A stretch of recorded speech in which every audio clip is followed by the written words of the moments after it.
This article focuses on Japanese definitions of gender and sexuality, Japanese reactions to queer life, the clash between traditional and contemporary ideas, and the cultural restraints of being queer in Japan.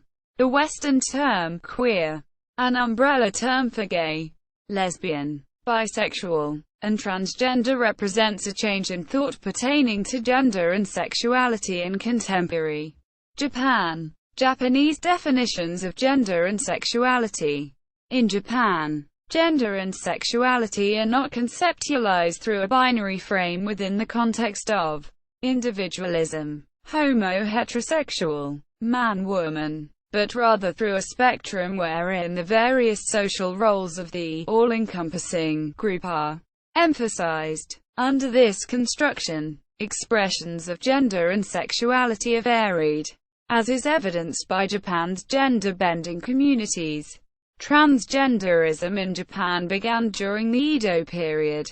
Women actors were banned from kabuki theater performances and, in turn, effeminate male performers took on the roles of women. Such actors maintained their dress both inside and outside of the theater. It was widely believed, at the time, that only men could really know what beauty in a woman looked like. Moreover, if a man acted like a woman, dressed like a woman and took on the social roles of a woman, he was simply socialized as one. The latter is a result of how Japan conceptualized gender and sexuality in terms of adopted social roles. As Japan becomes more westernized, there is growing concern for the treatment of the sexual and gender minorities. With the introduction of Buddhism, one of the earliest forms of non-heterosexuality documented in Japan is found in young male homosexual practices during the Eran period, 745 to 1185. Buddhism came to Japan from China by way of Korea during the Kofun period, 300 to 710. Because Buddhist monks lived on steep mountains isolated within their own societies, they developed their own sexual customs. Young boys, age 11 to age 17, called Tigo, served the monks sexually because female relationships were strictly forbidden. In modern Japan, it is not uncommon to hear Western terms such as gay and lesbian, or gay and lesbian. Such terms differ significantly from terms used in the past and thus show a westernized trend. Before Western contact, Japan did not have a system of identification in which one's identity was determined by one's biological sexual preference. In fact, the tripartite taxonomy of sexual types that has resulted from the social construction, homo, bi, heterosexuality, held no currency in Japan. However, this does not indicate that sexual behaviors between individuals of the same sex were not practiced. In fact, such behavior was so common in Japan that documentation of same-sex relationships dates back over 1,000 years. During the Edo period, for instance, male-female sexual relations were important to secure offspring and social status. However, male-male sexual relations, particularly amongst the samurai, were viewed as an intricate part of male socialization. The term wakashudo, or shudo, literally translated as the way of the young men, observes an earlier form of homosexuality that focused on the sexual relationship between a samurai and his pupil. Such relationships established an unquestionable acceptance of same-sex practices and were not restricted to men. Women also engaged in bisexual practices, although these practices are not as well documented as those of men. During the 16th century, medieval women gained newfound security as wives within local systems. In contrast to the insecurity of Eran period wives in local and wife visiting arrangements, where women were easily abandoned by their spouses. This change was significant because it allowed women to establish more prominent positions within the household through which they were able to exert more influence. In turn, this allowed a kind of sexual liberation for many women. Modern Japanese reaction to queer life, dating back to the Edo period, 1603 to 1857. Various literary and artistic depictions of sexual acts between men and young boys exist. Homosexuality in the Western sense began during the Meiji period, 1858 to 1912, and later in the Taisho period, 1912 to 1925. In the Meiji period, same-sex practices were considered personal preferences. However, documentation and case studies only go back to the 1900s, leaving little room for analysts to distinguish homosexuality as an obscene sexuality. Single quote. There are various opinions on how far the society has come in dealing with queer people in Japan.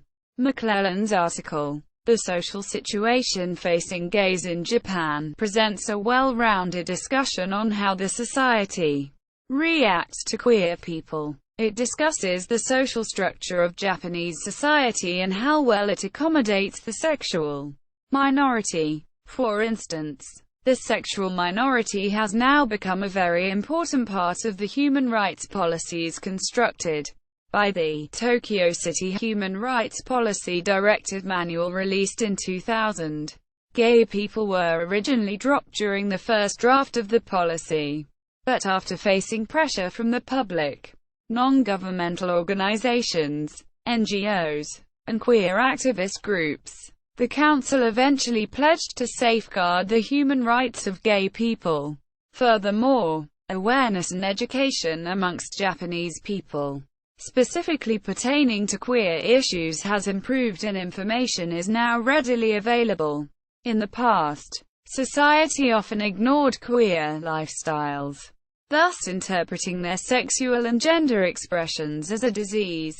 Now, with the influx of queer magazines, research, interviews, case studies, autobiographies, journals and activism, more people have a relatively accepting and respectful attitude towards queers, their lifestyles and choices.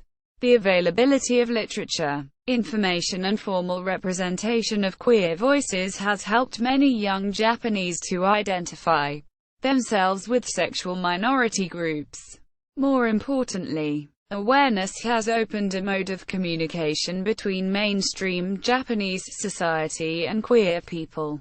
In Japan, it would be incorrect to say that Japanese queer people do not face difficulties and that they only enjoy a life of comfort without any societal prejudice or discrimination. For instance, many men in contemporary Japanese society express their sexual attraction for other men. However, they do so with a low self-esteem and a lack of self-confidence. The extensive information on queer lifestyles has helped to change this, and now gays are more comfortable with their sexual orientation. Still, many queer people are aware of the negative perception that much of Japanese society has about queer lifestyles. Many queer people do not feel comfortable discussing their problems with their families. University students who openly discuss their problems with fellow students categorize themselves as straight to avoid uncomfortable situations when seeking employment. McClellan's article talks about how gay men in the provincial areas face oppressive and condescending remarks. While awareness amongst Japanese society has helped queer people to express their identities, societal restrictions prevent queer people from living freely and contently in regards to employment and public accommodations. Furthermore, the lack of clinical psychologists versed in understanding queer identities does not help the advancement for social acceptance.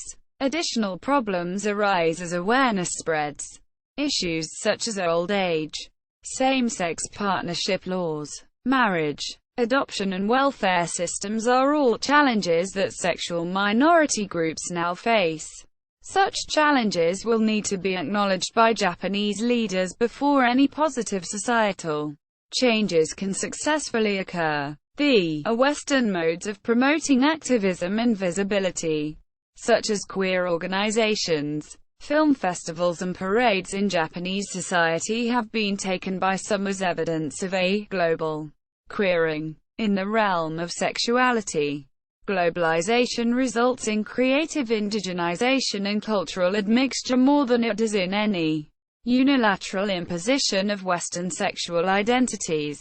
Thus, Japan is home to an alternative sexual modernity, a modernity produced by hybrid globalizing processes as much as by the continuation of identities, practices and mentalities inherited from the past.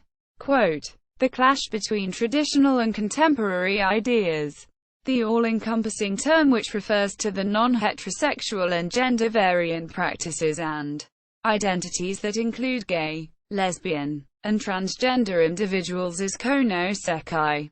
The term literally translated in English means this world, and is used to refer to the wide variety of gender and sexual subcultures.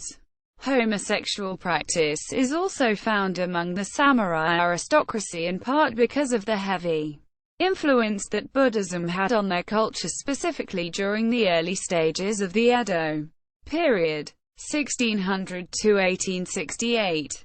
Also during this period, there was no necessary connection made between gender and sexual preference, because men, samurai in particular, were able to engage in both same and opposite-sex affairs without being stigmatized, because same-sex relationships were governed by a code of ethics. Elite men were able to pursue boys and young men who had not yet undergone their coming-of-age ceremonies, as well as transgender females of all ages from the lower classes who worked as actors and prostitutes.